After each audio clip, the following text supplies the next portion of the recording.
Hello and welcome, everyone. I'm David Adler, your moderator today for the ITF webinar on the EU's new economic security strategy. To introduce myself, I'm a contributing editor at American Affairs Industrial Policy Journal, a contributor to Foreign Policy, where you'll find on one of our web pages a link to a short note I wrote about the EU's economic security strategy, which includes key dates, but today we're going to go a lot deeper than that.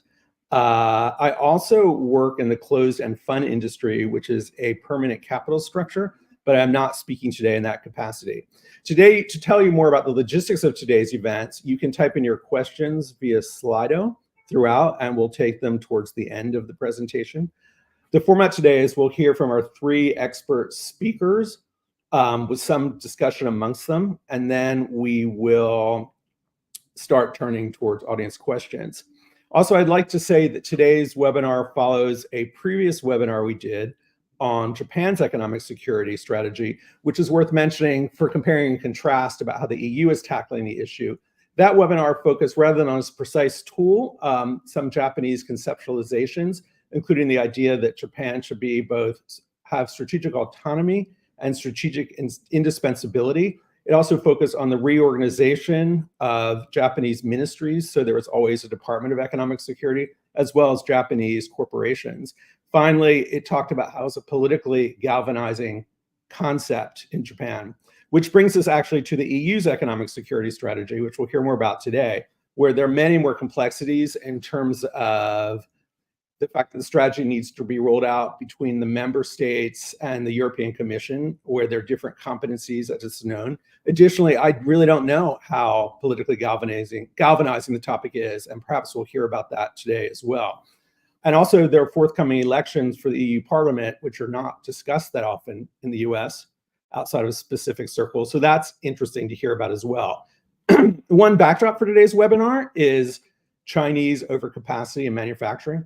Again, as we'll learn, the EU's economic security strategy is country agnostic, but I'm not sure how relevant that is given various alliances between China and Russia.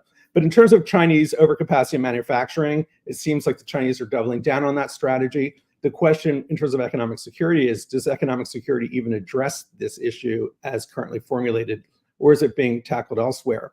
Another backdrop is a misconception, not among specialists, but among the US at large, I would say, the idea that the EU is not taking these issues seriously, and it was a free rider. As we'll learn today, that's the opposite of the case. There are many policies in place, there's a lot happening, but there are open questions whether the policy framework is adequate, and furthermore, how the EU, the US, Japan, and Korea should link to each other, and also distinctions among their approaches. With that or more, I'm now introducing you to today's three panelists who are not only distinguished, they're actually very involved in the debate and also conceptually clear, which is important because economic security is a very imprecise topic and clarity is hard to find, but I think today we'll find it. Our first speaker, Dr. Tobias Gerke, is a senior policy fellow at the European Council on Foreign Relations. Previously, he was a research fellow at the Egmont Royal Institute in Brussels. He writes widely on economic security and one of the most visible European experts on this topic. Our second speaker, Dr. Mathieu Duchâtel, is resident senior fellow and director of international studies, Institut Montaigne in Paris. In addition to economic security, he also has expertise about semiconductors and Taiwan. The Institut Montaigne has just published a major report on economic security. So far, I can only find it in French, but perhaps he'll tell us if it will be published in English, because it could really further the discussion. Our final speaker is the honorable member of the European Parliament, Reinhard Bütikofer. He is chair for the Delegation for Relations with the People's Republic of China and co-chair of the European Green Party. He is one of the most prominent policymakers addressing these issues. With that, I turn it over to Tobias. Thank you, David, so much for this intro and for having us here join you. Okay, so I have the task of briefly giving sort of the intro into all of this, and I have 3 points I would briefly want to make. I want to give you a very quick rundown of how the European Commission thinks about economic security. It's not the only player thinking about this, but it's the most important framework, perhaps. I want to go quickly on my second point, what's missing, I think, in the agenda that the Commission is putting forward. And my third point on sort of why the EU is ill-equipped in its current form to really be a leader on economic security. So very briefly, the Commission has put out a strategy last year in June on economic security. Couple of points. It's a risk-based approach. So the Commission says we have a factual-based, a risk-based approach to the global economy. We're looking at facts. They look at 4 categories of risk: supply chains, critical infrastructure, technology security, and economic coercion. And the Commission basically says, let's look into these facts, let's look into these risks, let's analyze them, and then we have a trifecta of ways to mitigate these. We can either protect certain assets if we must, we should, and we can promote certain technology advantages or something like that we have, or we partner with countries. So protect, partner, promote. Protect, promote, partner. That's sort of the trifecta of what the Commission wants to do. And David, as you already said, importantly, it's country agnostic, meaning there's just no appetite politically in Europe at the moment to frame economic security as a China-specific strategy. So that's sort of the baseline. Sounds pretty good. But let me come to my second point of what I think is missing. The first one, I think, if you listen to what I just said, so this risk-based approach, I think basically it's a very technocratic approach to economic security. It's very much bottom-up, meaning let's look into the risks and then let's find ways to mitigate them, as opposed to some other players, I think also in the United States, China, Japan, where there's perhaps more of a top-down geopolitical approach, where there's clearer goals they're trying to achieve, and then sort of the risk assessments, where do we have risk, where do we have strength, follows from the top. I do think we are much more bottom-up, which is a challenge sometimes in, I think, communicating on our economic security strategies. And so the geopolitical framing, I think, of this exercise that the Commission has done is quite poor. The first page of the strategy, that's sort of the outline. Why do we need economic security? And I think it's really poor. It's all over the place. There's COVID, there's the war in Ukraine, there's US-China competition, but it's really a bit abstract, and it's missing a really narrow focus on what's really at play. For me, the central element is that Europe is in a geoeconomic competition, which is fundamentally about who our innovation and production capabilities in advanced industries, advanced technologies, and the supply chains that feed them. And that's really explicit, I think, in the US and China and Japan. It's not very explicit in Europe.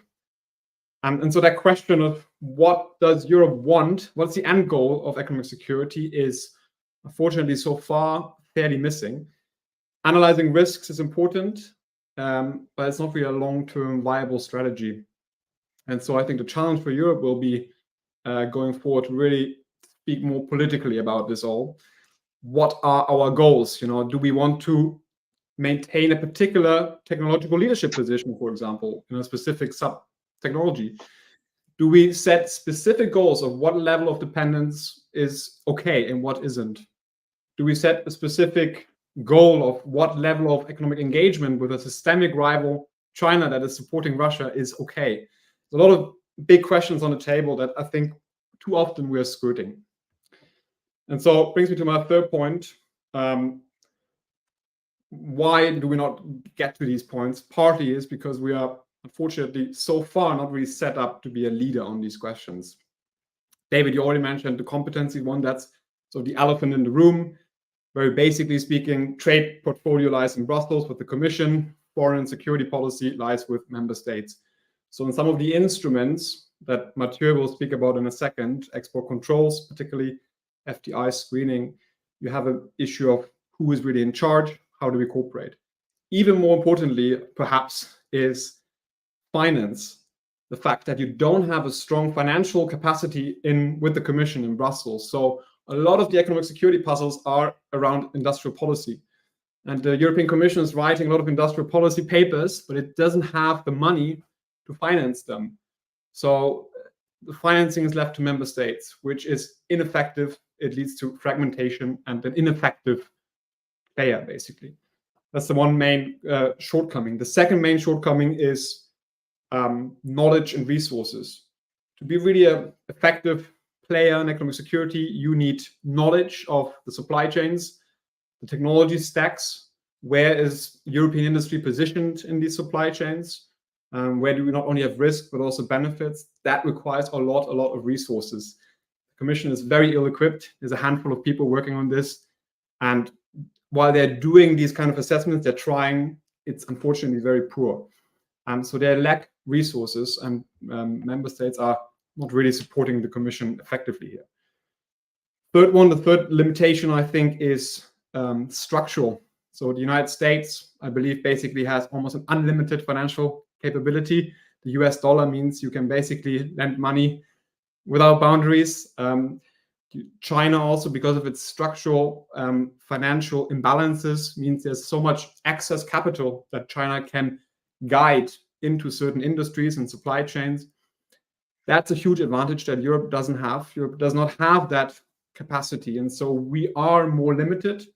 We need to prioritize more, and we rely more on partners to find cooperative ways compared to US and China, I believe.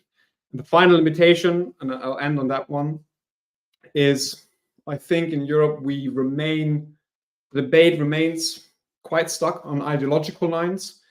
So the main debate, that the red thread for all of this, is where does economic security end and where does national security start, or the other way around? And there's a huge interest among European policymakers that the separation between these two worlds remains intact. National security instruments like export controls or FDI screening should not be used for industrial policy goals.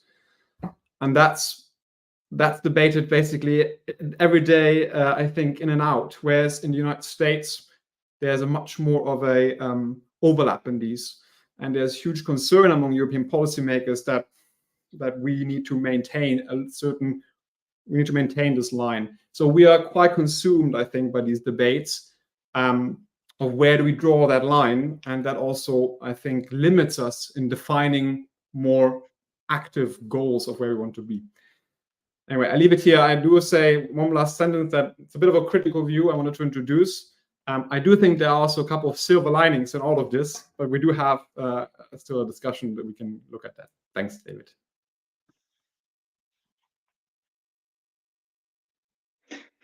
Thank you. Should I move on directly? Yeah. Well, thank you, David, for inviting me, and thank you, Tobias, for this relatively bleak assessment of where we are right now in Europe when it comes to economic security. As you said, the Commission's communication has 4 categories of risk assessment: supply chain resilience, economic coercion, managing technology leakage, and the question of critical infrastructure. I will focus more on the question of managing technology leakage for 2 reasons.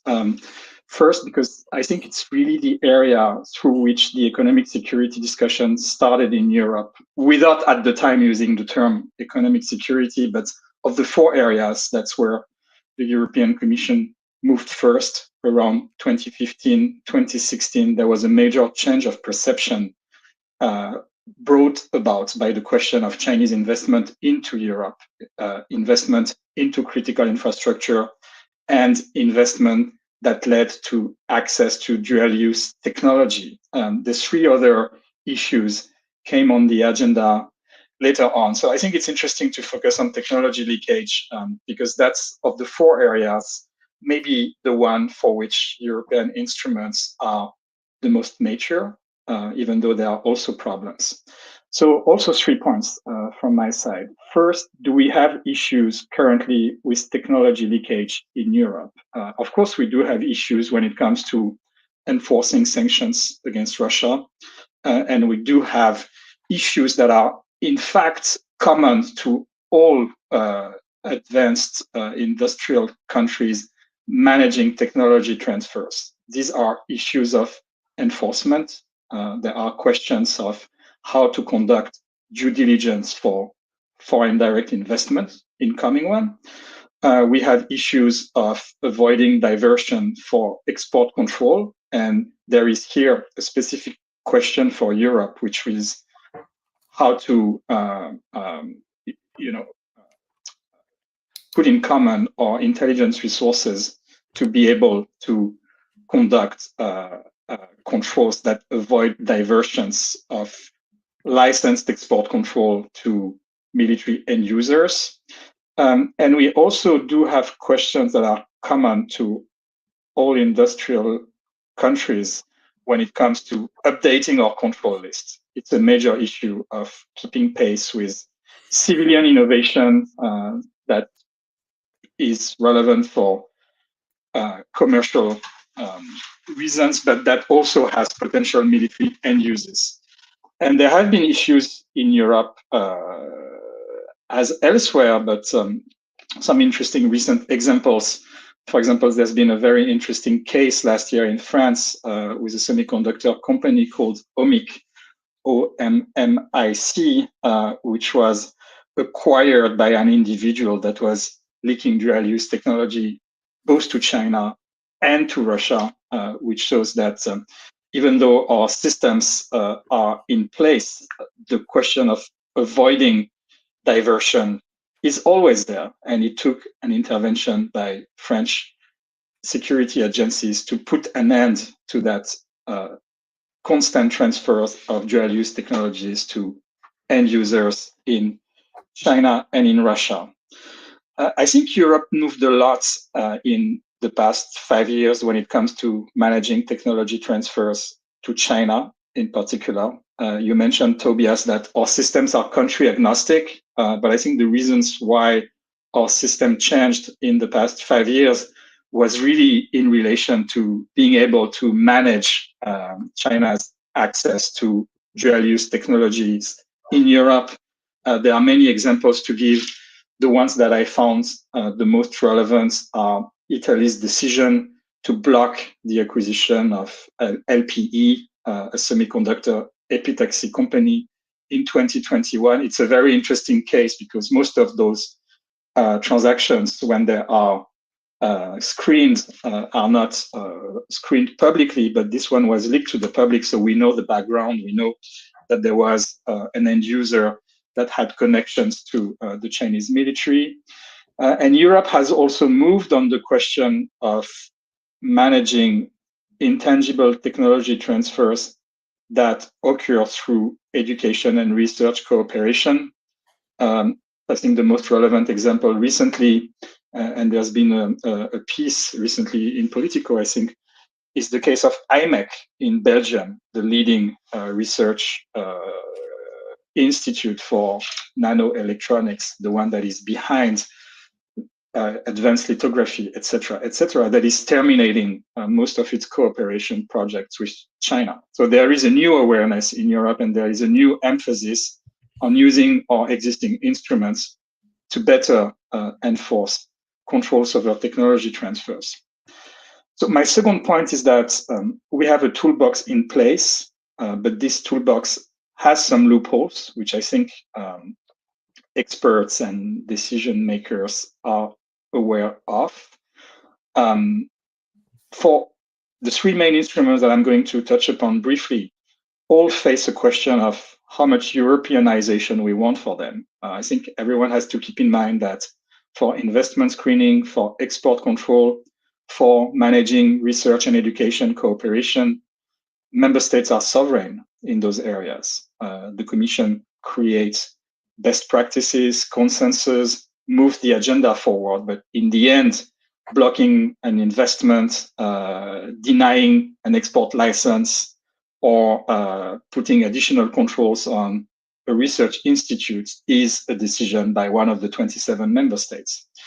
And so when we speak investment screening in Europe, we have a European system in place since 2022. It's a communication sharing mechanism. But in the end, and that's where the proposition of the Commission comes in, the latest happening in Europe in this area is about further Europeanization. So when one member state screens a transaction, the Commission currently issues an opinion, but not all member states have an investment screening in place. Still 5 do not have a system in place, so that's an issue. There's also an issue of what is the scope of what we screen, and can we Europeanize the scope of our investment screening practices? Can we have common scope shared by all 27 member states? And what do we do when one entity in member states A invests in member states B, but is in fact controlled by a third party outside the EU? So these are the loopholes that currently exist in the European system. When it comes to export control, the big question we face is, so we have a common European list. It mirrors the Wassenaar common list.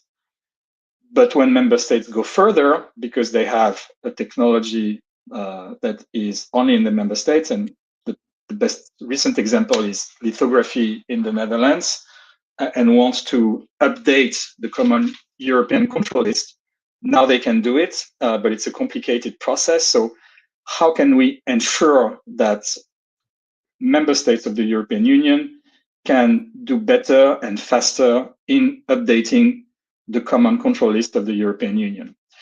And the third instrument, in fact, does not exist. There is no common European policy when it comes to managing research and education cooperation from a technology leakage perspective.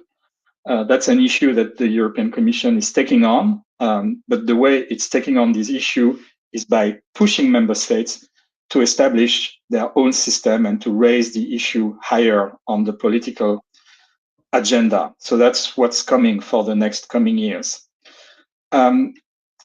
If I may, I'd like to add a third point. I think that the European approach is really undergoing a deep change when it comes to managing technology transfers. In 3 areas, I will try to be very brief. First, if you read the Commission's communication from last June, it's no longer only about dual use military end users. It's also about what the Commission calls the enabling and transformative nature of the technology. So that goes really in the direction that Tobias already outlined. A lot of people want technology leakage management to be only focused on military end users, but in fact it's going beyond, and it's going in the direction of using it as a tool for the competitiveness of the European Union. Increasingly, it's only starting, I would argue, but it's already a fundamental change. The second fundamental change is that even though our system is country agnostic, there's a link in the minds of the decision makers in the Commission between upgrading our control system and China's military civil fusion. I don't want to be too detailed about this. Just read Ursula von der Leyen's speech from March 2023. She makes it really clear. It's needed in the context of military civil fusion in China. And finally, and that's really what's been missing so far, how to link the 3 different instruments: export control, investment screening, and the non-existing one on education and research cooperation. If the risk assessment that the Commission is conducting goes in the direction that I expect, we will have more detailed list of strategic technologies, and the controls will be implemented on those technologies, meaning that if access to that technology occurs through a request for export license, it will be export control. If there is an access that goes through education and research cooperation, then it will need to go through another instrument. So there's a question of how we can manage to integrate those 3 different instruments on the basis of a common list of technologies. So, right, I will be ending here. The European management of technology leakage risk has been really moving and is going to be further moving in the next coming years. Reinhard? Thank you, first of all, for having me and including me in this conversation.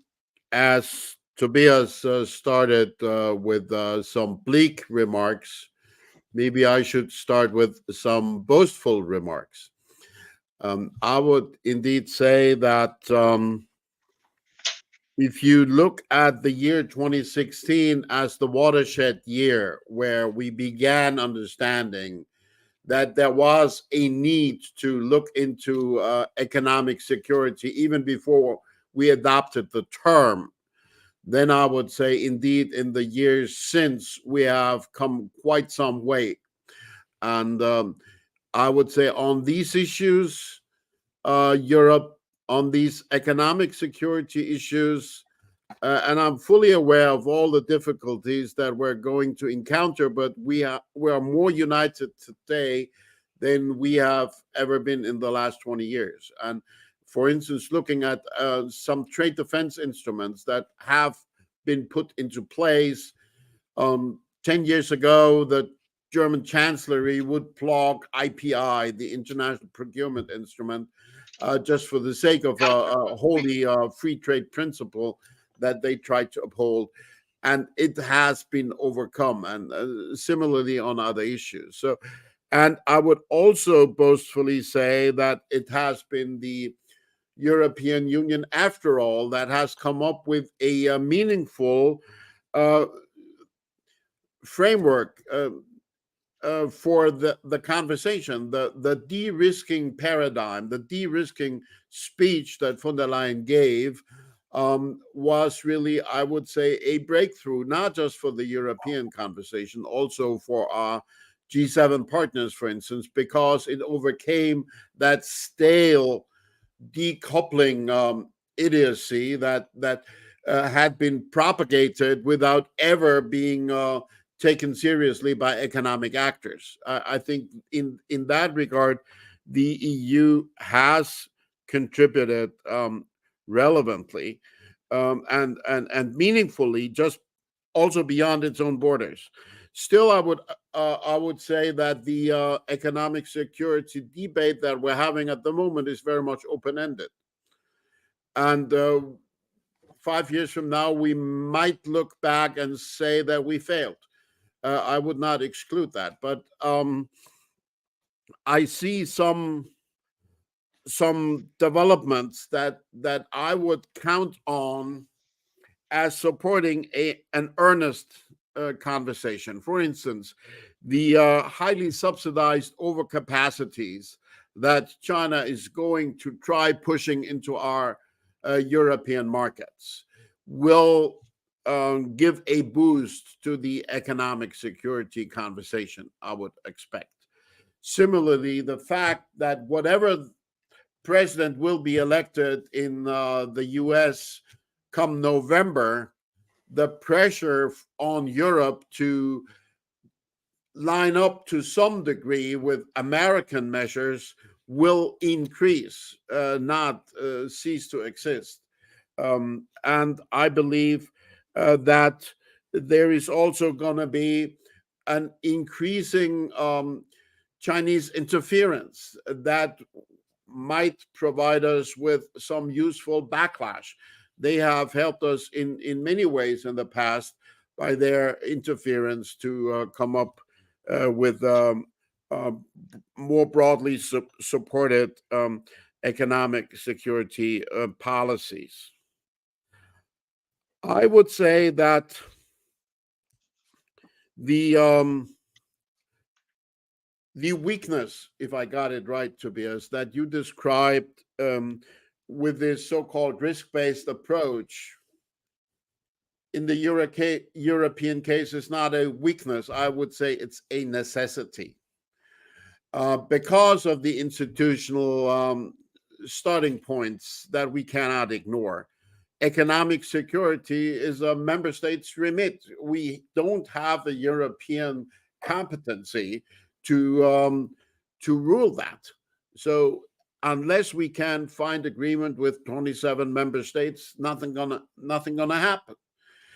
And I would expect that this conversation will be impacted with 4 different elements that we have already seen in the past, for instance, with regard to the investment screening mechanism, which can well be described as relatively poor, relatively weak. And at the same time, the very fact that we managed to agree on such a mechanism was the starting platform for a development where now investment screening is broadly accepted. That wasn't the case 5 years ago. And where now you have a very good chance of moving forward by consensus with a large number of member states. We have 5, as Mathieu said, that don't have an investment screening yet. But the Irish, I think, will come on board this year, and some of the others are not the heavy hitters. That's Greece, Croatia, Cyprus, and Bulgaria, I believe. So that will not be enough to block such a European move forward. What we encountered with investment screening was, on one hand, the fear from member states' capitals of another Brussels power grab. Anything that would be described in that way is a non-starter.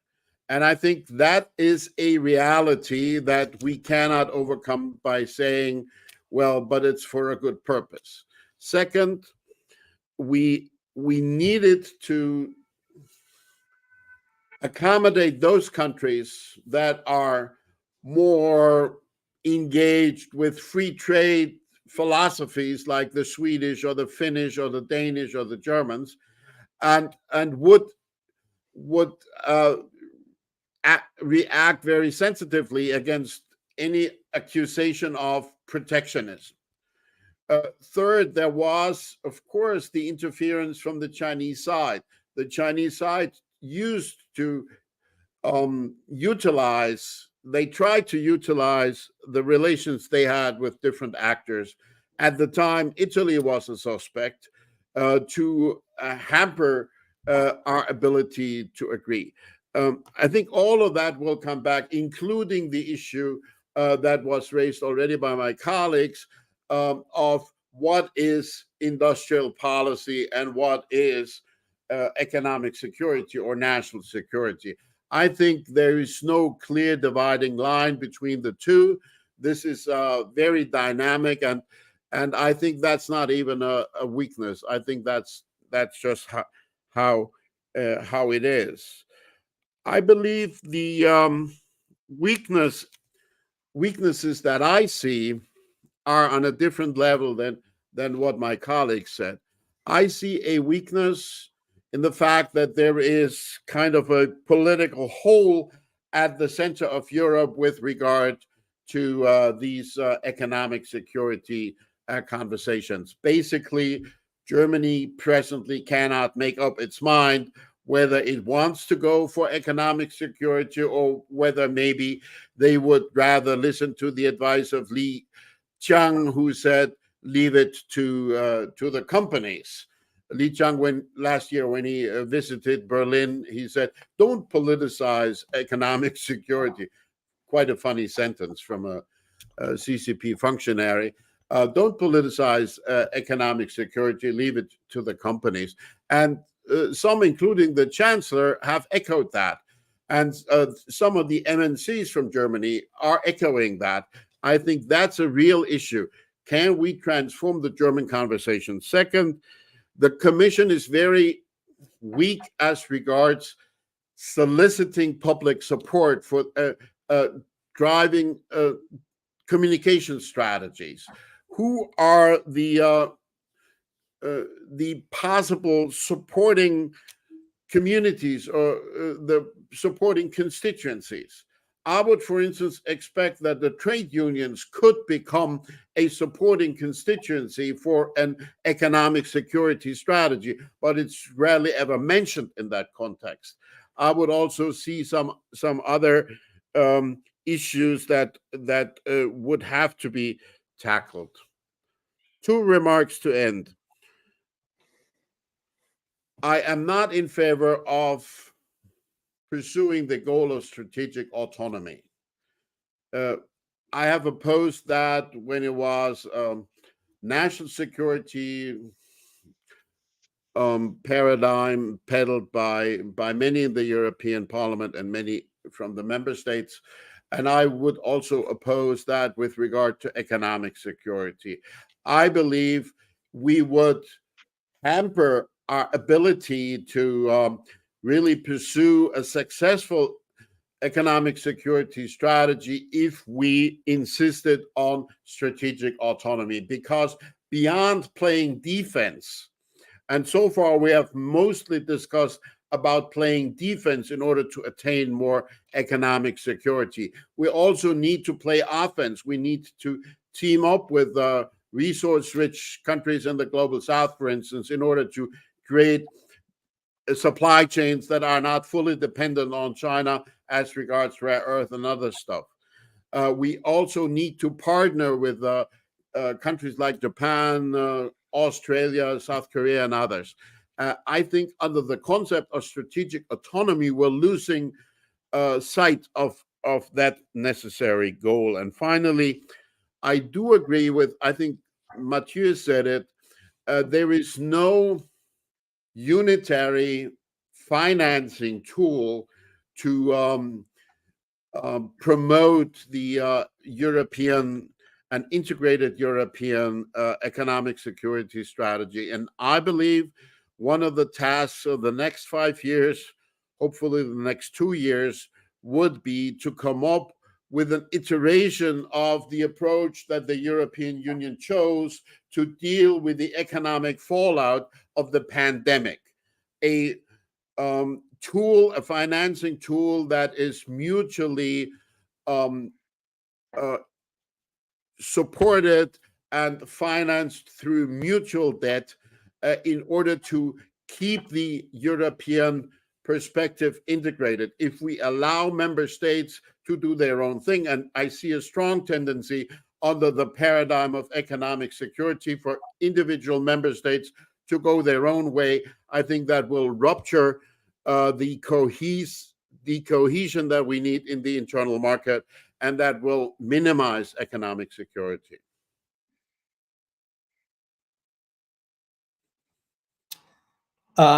Thank you for that. Before we go to questions, what maybe I'll have you do is comment on each other's presentations. I mean, you weren't in huge disagreement, maybe in terms of mood, whether you're positive or negative. Let's just start with a non-technocratic question, but a big one. Since the competitiveness or promote agenda is not as well developed for reasons you've already hit upon, when will it be? And seriously, how much, I mean, how urgent, what seems urgent to me, how urgent are European policymakers taking it in terms of timing?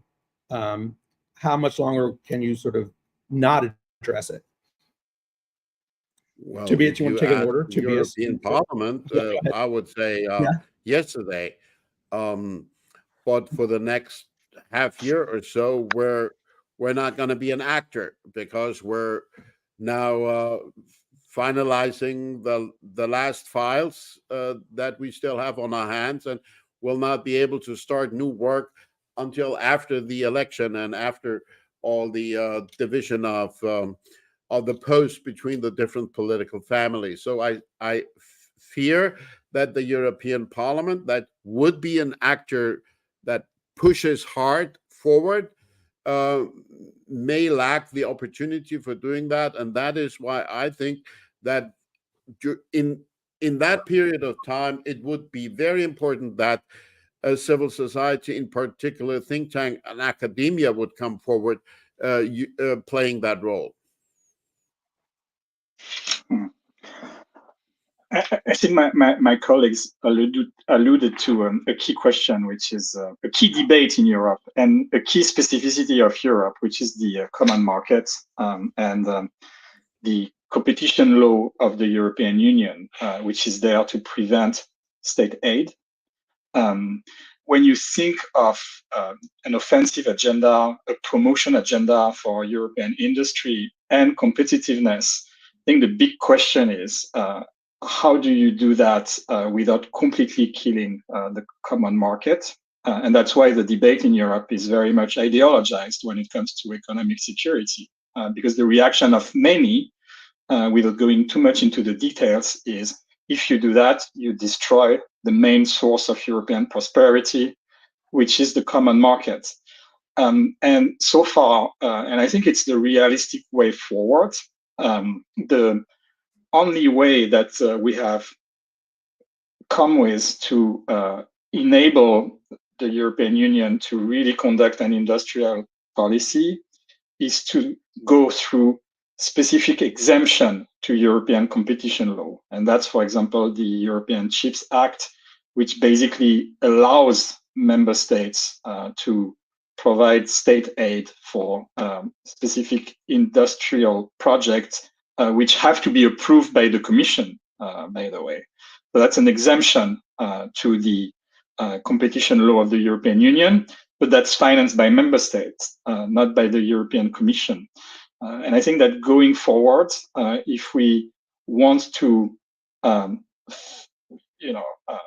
channel more funding to industrial projects in Europe, the most realistic way is to go through more exemption to European competition law, strategic sector by strategic sector. And in that sense, I think that the EU Chips Act provides a blueprint. And I see that Reinhard probably doesn't fully agree with that statement. Well, just shortly, I'm afraid if you multiply the number of exemptions, that will benefit countries like Germany and France, who have deeper pockets, whereas the countries that are financially in more dire straits cannot take advantage of such exemptions, and that will end up undermining the cohesion of the single market. So I would rather have a unitary tool that, and I think you alluded to that, Mathieu, earlier, if it was you, that would offer such opportunities beyond just the necessity to rely on the economic strength of the individual member state alone. I would agree with Reinhard. This might have worked for the Chips Act, where the complexity of the technology and the research environment are so niche that there are factually only a few players that can take part in this. I think it's a very different picture where Europe also is competing in net zero industry, clean energy technologies, where there is an ambitious industrial policy at the EU level, the Net Zero Industry Act, which I think gets the framing quite right, that we are in a competition of who innovates and who produces, in particular, some of these technologies that will determine the future of our energy market, of our competitiveness. So the framing is quite right, but that instrument, that industrial policy lacks any funding. And particularly for clean energy technologies, there's a lot of value for the entire single market. We have to make sure to build supply chains where a number of European countries and friends short are part of this. And so here, I think for the next Commission, the Commission had a goal. It said it wants to create a sovereignty fund, which the Commission said it wants to link to this kind of funding for clean energy technologies. And you could say, well, why did it fail? You could say, well, the Europeans couldn't decide they don't have the money for it. But I think one of the main reasons is also the framing. You have to win this battle also politically. And the way the Commission framed the sovereignty fund was quite poor. It was not clearly saying what it wants to do, particularly what risk it wants to address, what political competition it is in. And that, I think, that's part of the reason why member states very quickly killed this financial instrument. So for the next Commission, I think the argument needs to come again. There will need to be a sovereignty fund 2.0, I think. But the framing needs to be much more on what I said earlier. We are in a competition for who produces things, and it needs to relate more to what China is doing, US is doing, and others to win at this political level. To be negative, as always, I've heard the European Union described as the stingy superpower.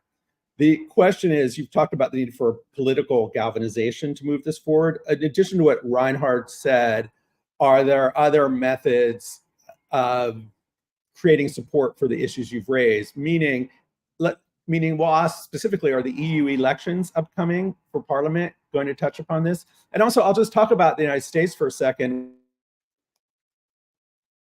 We're in the US solutions, but from an American perspective, that's not necessarily the consensus, because once you move beyond semiconductors where there's a big lobby, or certain green technologies where there's a lot of moral support, industries where there's no lobby, there's no funding. So there are many, many other critical technologies on the DoD's list and the White House list, which are really not receiving funding in the United States. So this problem has not been politically solved here. But ideologically, there is always a loophole, though, for national security that gets through some of the resistance to industrial policy. Anyway, I'll stop talking and just ask you, what do you see as a political way forward? Reinhardt's already given us one, but he might want to tell us more.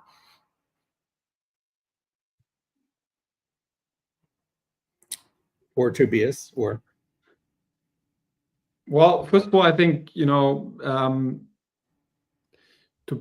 link that to the discussion earlier on political leadership, that Reinhard also brought up, that there's a political hole on some of these files in Europe. I totally agree, except with the exception of Commissioner von der Leyen, who has been, I think, one of the leading figure in Europe on economic security, and her president's office has been pushing a lot on this.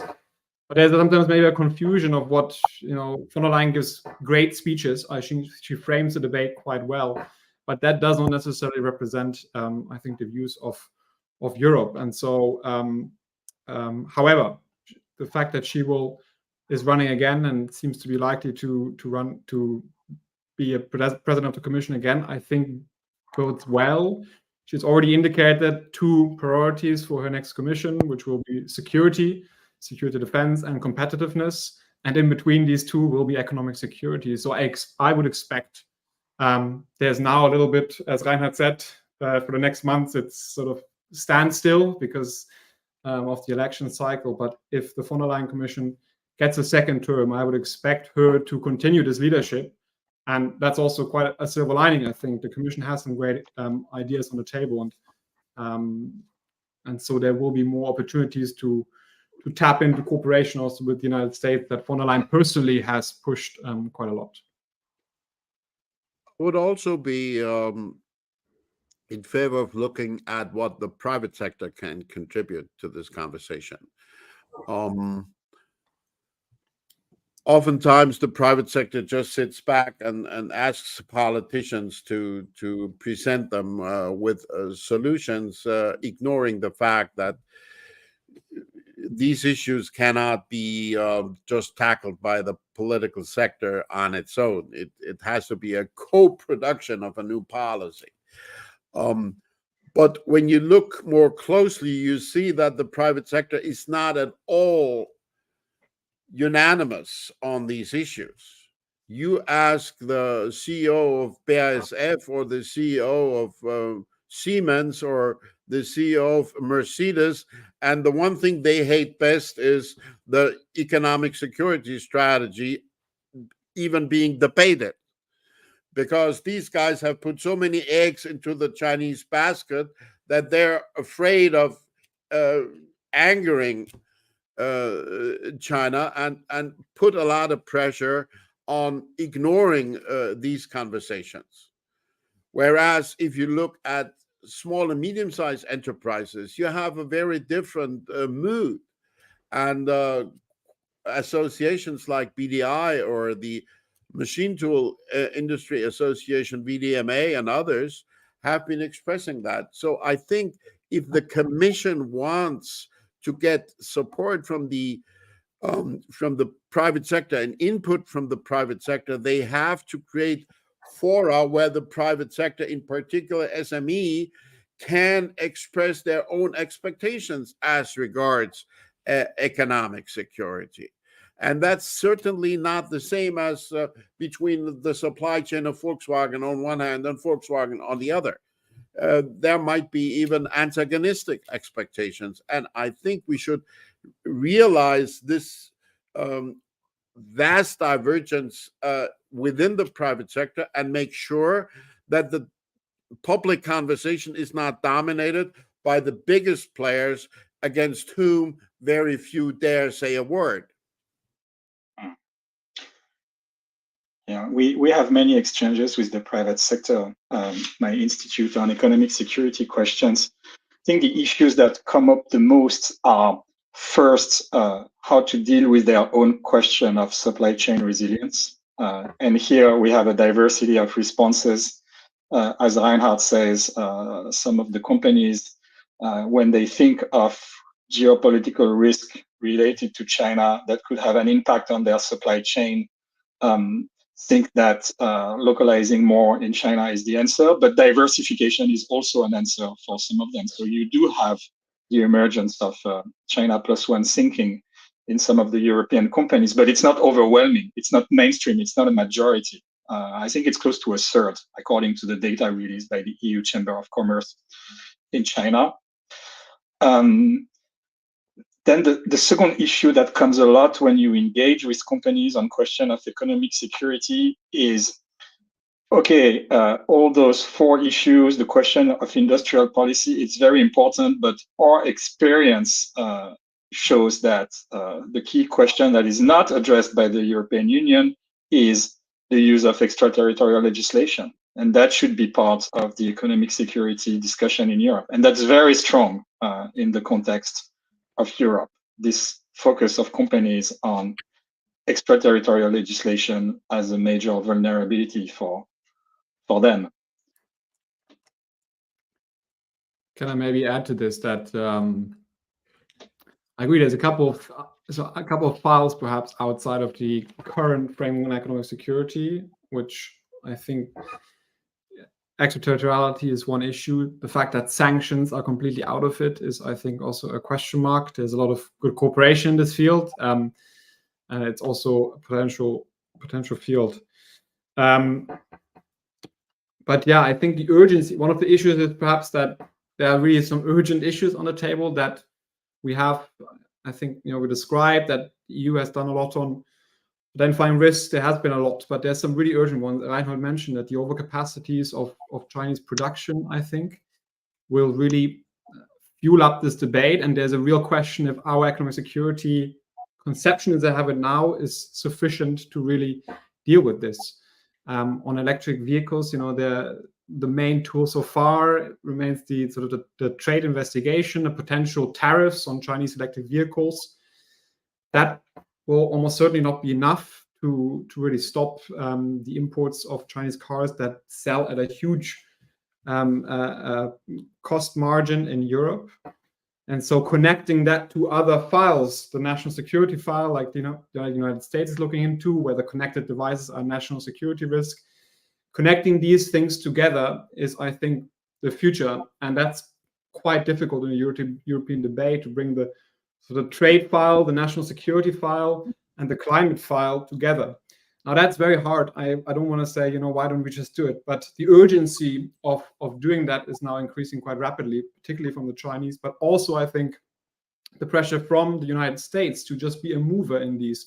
The fact that the United States looks set to ban connected devices, Chinese electric vehicles from the US market, and potentially rupture entire ICTS supply chains. That's huge, and that's a huge move. And these kind of black swan events almost, I'm a bit worried that our current framework on economic security, we're not quite set up to deal with these urgent events. And so while we'll do a lot on technology leakage and so on, like Mathieu described, I think these kind of great ruptures that are coming from China and from the United States, I should say, that's really the focus point for the next years, I think. Could I add one thought there? Just picking up on what Tobias said. Presently, in part of the European conversation, you seem to have a lot of people arguing that on one side there is industrial policy, and on the other side there is environmental and climate policy concerns that stand in the way of industrial policy.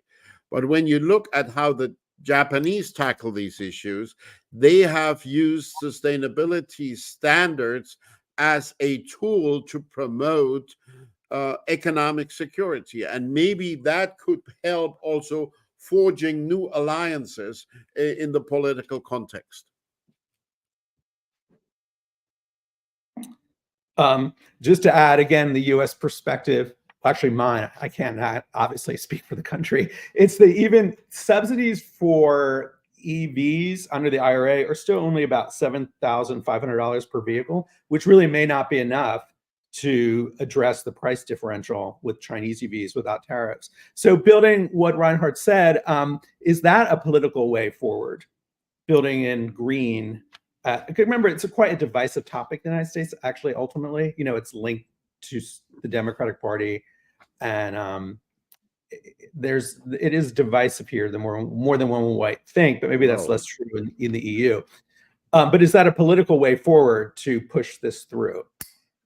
Well, I recall a time in the US when conservatives discussed whether Jesus would drive an SUV. So, I mean, it's not a given that this will always be just the property of the Democratic Party. But I would also add a second leg maybe to the stool, which is national security in the realm of data security. Look at what the Chinese do to Tesla in the Chinese market.